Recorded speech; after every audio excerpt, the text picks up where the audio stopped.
e mais abaixo os estaduais e municipais.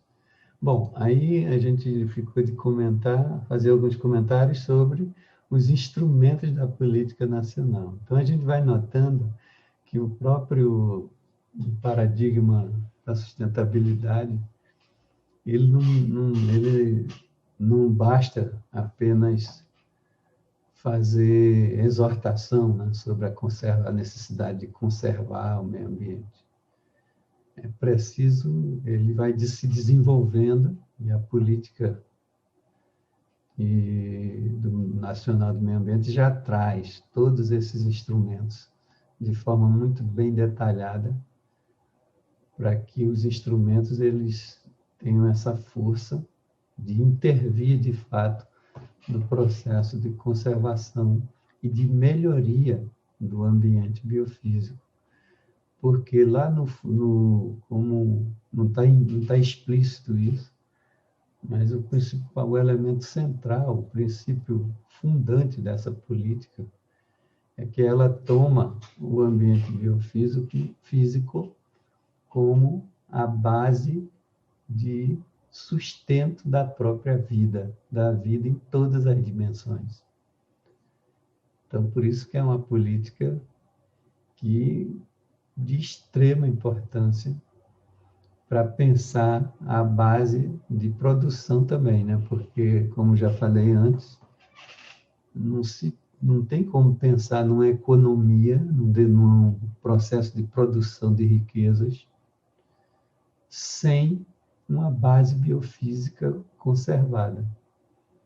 Por isso que um paradigma da insustentabilidade, ele é irracional, porque a sustentabilidade ela está o tempo todo alertando, e isso aparece na Constituição, tanto no artigo 225, fundante do direito ambiental, do direito animal, eles não concorrem negativamente com o artigo 170, que funda o direito econômico.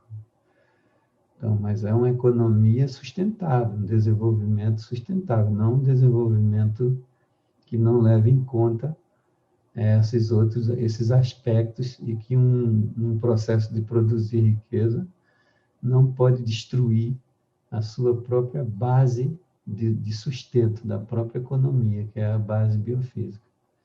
Então, é fundamental a presença e o aclaramento desses instrumentos. Então, dentre eles, né, o estabelecimento de padrões de qualidade ambiental, o zoneamento ambiental, isso é muito importante, embora até hoje ele tenha tido dificuldade de se implementar, né, se esparramar pela sociedade por meio de regulamentação mais específica. Mas a ideia é que o zoneamento ambiental ele pode definir em que medida. Zoneamento é compartimento, né? Então, você vai dizer, a partir de critérios socioecológicos ou socioambientais, que tipo de atividade pode ter em algum território. Então, de repente, em alguma área mais vulnerável, uma área por exemplo, nas franjas de Curitiba, que tem as áreas de proteção ambiental, de recursos hídricos, que são as fontes que alimentam, que abastecem, estão na região metropolitana, mas abastecem Curitiba, como município sede. Então, algumas áreas são áreas sensíveis, que não podem ter, por exemplo, posto de gasolina, não pode ter cemitério, não pode ter borracharia, não pode ter... Por quem define isso? A partir de um zoneamento ambiental, um zoneamento ecológico econômico, que vai definir, vai dizer o que é que pode, que tipo de atividade pode existir ali. E sem falar que também existe um outro instrumento que aparece depois, o ICMS ecológico, que é um incentivo para as regiões que são vulneráveis, tipo Campo Magro, por exemplo, que é toda uma área de proteção ambiental, praticamente tudo. Então, eles têm todo um incentivo para que não se produza, por exemplo, não tenha produção com altos níveis de agroquímicos, para não contaminar a água, que, por sua vez, é a água que abastece parte significativa de Curitiba e de lá também. A avaliação de impactos ambientais, que está atrelado, mas é de extrema importância, porque são os estudos que precisam, por lei, serem feitos antes de implementar qualquer tipo de atividade econômica. Então, notem que o aspecto econômico ele continua sendo importante, mas ele se submete ao crivo desse tipo de avaliação previsto na Lei de Proteção e Conservação Ambiental. Então, não é são exigências que precisam ser documentadas, né, a atividade. Então, o sujeito quer abrir um posto de gasolina, ou mesmo que seja uma pequena borracharia, ou, enfim, qualquer atividade, ele precisa ter todo esse tipo de avaliação técnica para que o órgão ambiental autorize ou não, ou exija modificações, imponha algumas restrições. Então, é para isso que esses instrumentos eles foram criados. Porque se deixasse como era antes de toda a discussão ambiental, não existia nada disso. Então, o que prevalecia era a questão econômica, estrito sensu. O cara chegava com qualquer atividade, seja ela qual fosse, atividade, por exemplo, uma indústria de papel, que é uma das mais poluentes, porque usa muito produto químico. Então, ele vai soltar, liberar muito efluente, extremamente tóxico nos corpos de água, né? Então, a avaliação de impacto, ela serve para isso, ela serve para alertar e proibir. Olha, essa atividade, primeiro, às vezes, pelo zoneamento ambiental, e depois a própria avaliação. Tudo isso, gente, vai nos mostrando como é importante a chegada dessas normas, né? Como que o campo jurídico ele passou a se preocupar com isso, né? Que não existia, como eu já disse, antes da década de 70 não existia isso. Não havia nenhuma preocupação. Então, aquele debate todo que eu mostrei antes, ele foi o pano de fundo que justificou a emergência dessas políticas e especificamente desses instrumentos. O licenciamento e a revisão de atividade efetiva ou potencialmente poluidora. Então, veja a importância disso aqui. Agora, é evidente, né, que, por outro lado, foi necessário criar condições de formação para essas pessoas. Pessoas não só da área jurídica, é óbvio, mas principalmente da área jurídica, com essa formação, com essa capacidade de orientar e formar os técnicos que vão atuar na elaboração desses laudos, tudo isso. Então, se o cara não tem formação, às vezes, atua, não precisa ser advogado necessariamente, ter formação jurídica full, mas ele precisa compreender essas normas, onde encontrar isso, porque toda a atividade dele estará ancorada nesses marcos legais. Ele não pode funcionar, dar consultoria ou orientação para a sociedade, para os órgãos, os grupos econômicos sem formação, né? Não pode. Então, tudo isso demandou tempo para formar pessoas nessas áreas. É uma área hoje bastante desenvolvida. E outro instrumento com relação aos incentivos. Incentivos de instalação de equipamentos, criação e absorção de tecnologia, voltados para a melhoria da qualidade ambiental.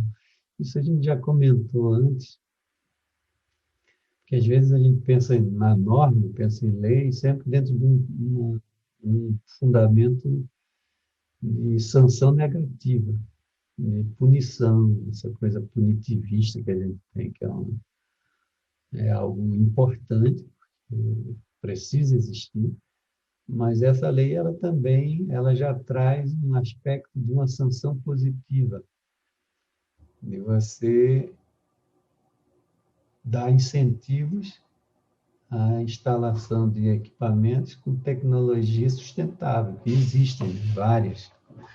Existem muita coisa, muita tecnologia cujo impacto é mínimo. Não existe nada que o homem invente que não tem impacto. Mas você pode desenvolver tecnologias a partir de pesquisas e tudo que reduzam, diminuam esses impactos. Então, a ideia desses incentivos é nessa direção. Esses incentivos, eles podem ser com financiamento, com uma série, tem várias formas de fazer isso. Mas sempre orientado para isso, o cara continuar com a atividade econômica dele, para produzir riqueza, e também o sustento dele, é óbvio, gera emprego, mas sempre de forma cautelosa, dentro de um princípio da precaução. Depois, a criação de espaços territoriais protegidos pelo poder público, a área de proteção ambiental, que eu já comentei, né, de interesse ecológico e reservas extrativistas. Tudo isso aqui, ó, se não houvesse esses instrumentos, essa primeira política nacional, e depois esses instrumentos para o poder público atuar dentro dos marcos legais, a gente não sabe como que estaria já, né? Porque, por exemplo, nas áreas de proteção ambiental, são áreas, como eu já falei, no entorno de Curitiba, nós temos toda uma parte dos recursos hídricos que abastecem Curitiba, ficam em volta, né? Piraquara, São José, e por aí vai. Então, todas essas regiões, elas precisam ser protegidas. Caso contrário, você vai ter sempre atividades que são abusivas, populações também, são áreas que, contraditoriamente, são áreas de proteção, mas que muitas pessoas, aí vem um outro problema que é de ordem mais socioeconômica, que são os grupos, as populações de baixa renda que não têm onde morar. E aí, como é que eles vão fazer? Eles não podem morar em Curitiba, não têm renda, não têm condições de se manter, enfim. Então, eles já ocupam essas áreas aí. Então, vejam o problema que é. É onde tem muitas áreas de ocupação irregular. E que não tem uma solução fácil para isso, dentro dessas normas aqui. Alguns defendem a questão da relocação, também não é uma solução das mais rápidas, das mais desejáveis. Então, é um problema seríssimo e que essas comunidades, esses grupos, eles ocupam. Tem muitos grupos, por exemplo, nas cavas do Rio Iguaçu, que é o principal rio que abastece toda Curitiba. E o que fazer com essas pessoas? Esse é um problema. Uma questão, eles estão irregulares, mas não tem para onde ir, porque não, a questão territorial é muito séria. Então, existem as áreas de proteção ambiental, mas tem todo esse plexo, né, de problemas, de questões, que o poder público precisa resolver, apresentar soluções, junto com a sociedade, não sozinho. Então, são áreas e outras, essas áreas de relevante interesse ecológico e reservas extrativistas.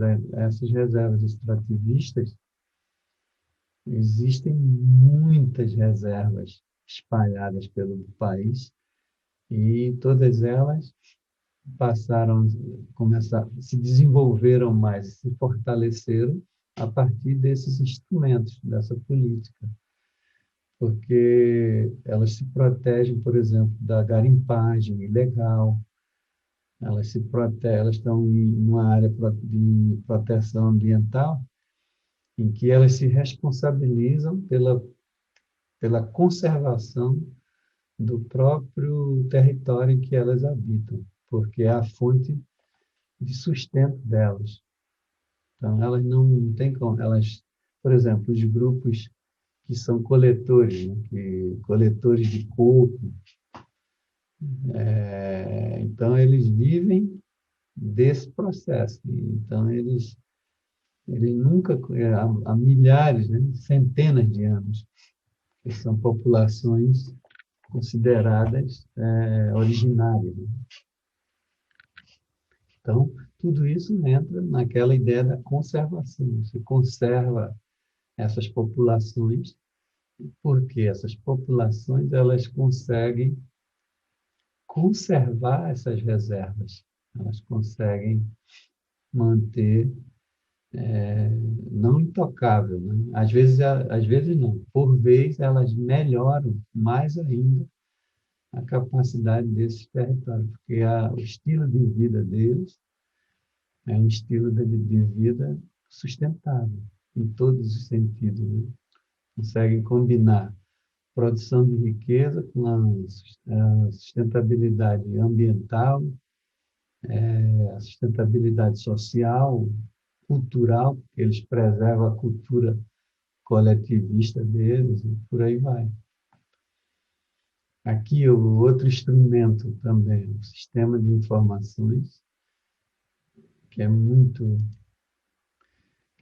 importante, porque a gente tem direito a ter informações sobre o meio ambiente, principalmente sobre as atividades que podem afetar o nosso bem-estar e ferir o artigo 225 da Constituição, a vida sadia, um ambiente sadio. Então, as informações elas têm que existir. Elas têm o poder público, por lei, ele tem que fornecer. E para fornecer isso, tem que ter equipes também de monitoramento, para disponibilizar esses dados para a população. O cadastro técnico federal, tudo isso são formas de controle também, né?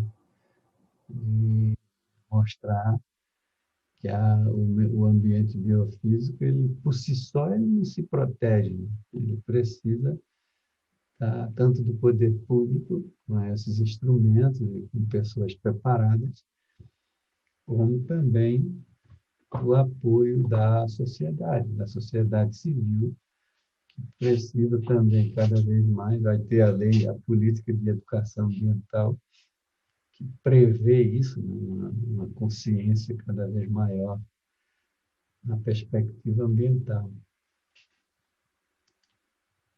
Aí depois o cadastro federal de atividades poluidoras, que qualquer atividade que você for abrir, fundar ou criar, você precisa estar registrado nesse cadastro. Veja, é lei. Então, o sujeito tem que prestar atenção nisso. Tem que procurar um advogado com conhecimento nessa área ambiental para não fazer bobagem, para poder ser bem orientado e não cometer delito e alegar depois que não conhece a lei, não tem como esse tipo de alegação.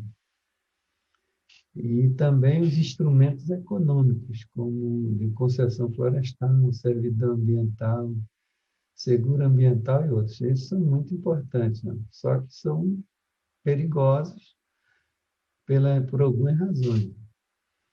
Essa ideia da concessão florestal, são áreas públicas que podem ser concedidas para alguma atividade, madeireira ou alguma coisa desse tipo. Então, dependendo aí vem a questão política. Dependendo do grupo que estiver à frente do poder político, isso pode ser algo bom ou ruim, porque você pode estimular, caracterizar como concessão florestal a atividade de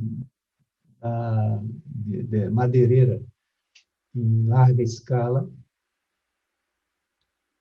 sem nenhum compromisso dentro dos princípios, né, da conservação ambiental. Então, o cara vai conceder que o sujeito explore determinada área florestal e depois ele pode também usar a própria lei, o Código Florestal, né, com a questão do reflorestamento, mas o reflorestamento ele pode usar pinos ou eucalipto, que são pragas, na verdade. Isso já tem vários estudos mostrando isso. Então, o cara está dentro da lei. Está dentro da lei, mas ele está... O eucalipto, por exemplo, ele onde planta eucalipto não nasce mais nada, né? Porque ele é extremamente predador das outras espécies da fauna e da flora. Então, ele também consome a água, né? A água, os recursos hídricos também. Então, e cresce muito rápido. Então, o cara derruba a floresta, mata, né? Madeira milenar, que levou séculos e promove o reflorestamento dentro da lei. Então, esse é o problema, a ambivalência da lei. Então, você vai lá para fiscalizar, ele vai dizer, bom, mas eu reflorestei. E cresceu muito rápido, que é o eucalipto ou... esses dois aí. Então, são nuances assim da lei, né? Dentro da própria lei que é preciso estar atento, né? A lei em si mesma, ela não resolve nesses casos aí. Precisa ter mais cuidado, porque se for um grupo, se houver autorização de um grupo constituído legalmente, né, dentro dos marcos democráticos, a gente pode ter um outro uso desses próprios instrumentos. Ou melhor, um uso não, nós poderemos ter um abuso, né, que na verdade se torna um abuso dentro da lei, o que é pior. É uma coisa meio esquisita.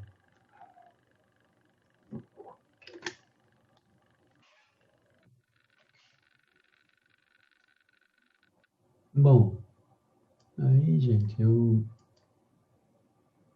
já comentei.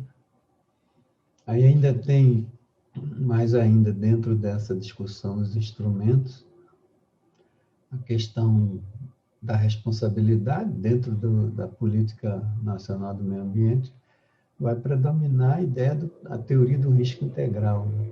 Não parcial. Porque nesse artigo 14, sem obstar a aplicação das penalidades previstas, é o poluidor obrigado, independentemente da existência de culpa, a indenizar ou reparar os danos causados ao meio ambiente e a terceiros afetados por sua atividade. O Ministério Público é legítimo para propor ação de responsabilidade civil e criminal por danos causados ao meio ambiente. Então, isso aqui é muito importante, porque traz essa figura aqui, ó, do poluidor pagador. Ele poluiu, independente de culpa ou não, ele vai ser responsabilizado. ancorado nessa ideia do risco integral. Não tem quebrar galho, né? Está bem claro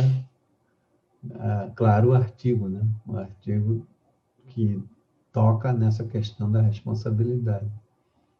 Então, tudo isso é importante na hora de orientar as atividades, possivelmente como advogado, como profissional consultor nessa área, né? Orientar o cara que está à frente de uma atividade econômica, produtiva, né? Que não é crime, mas ele precisa tomar alguns cuidados, porque essa política já tem 40 anos.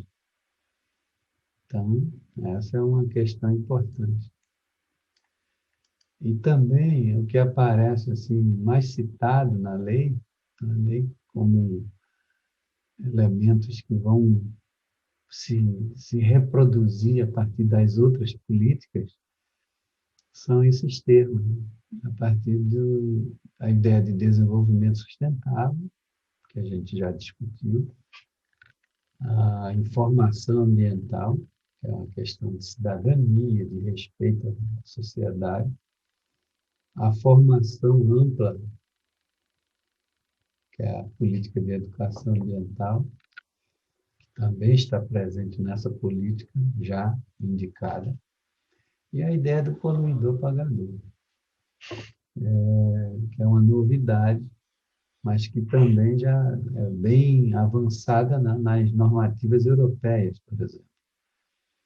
A ideia do poluidor pagador, que presente junto com o princípio da precaução. Tudo isso, voltando ao debate inicial, tudo isso só faz sentido dentro de um paradigma sustentável. Um paradigma insustentável não vai se preocupar com isso, com essas questões aqui, ou vai se preocupar só como questões secundárias, acessórias. Lembro sempre da resposta do governo estadunidense em relação ao Protocolo de Quioto e ao Acordo de Paris, em 2015, com o Trump. Eles, diante de um sopesamento entre os aspectos econômicos e esses aqui, eles claramente optaram pelos aspectos econômicos. Não, desconsideraram o protocolo de Quioto sobre a redução de gases de efeito estufa e também o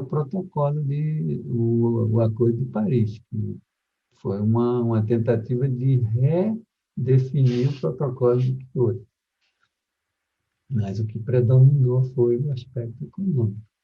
A resposta deles vai atrapalhar a nossa economia. E a nossa economia não pode se curvar a esses interesses, a esses elementos aqui.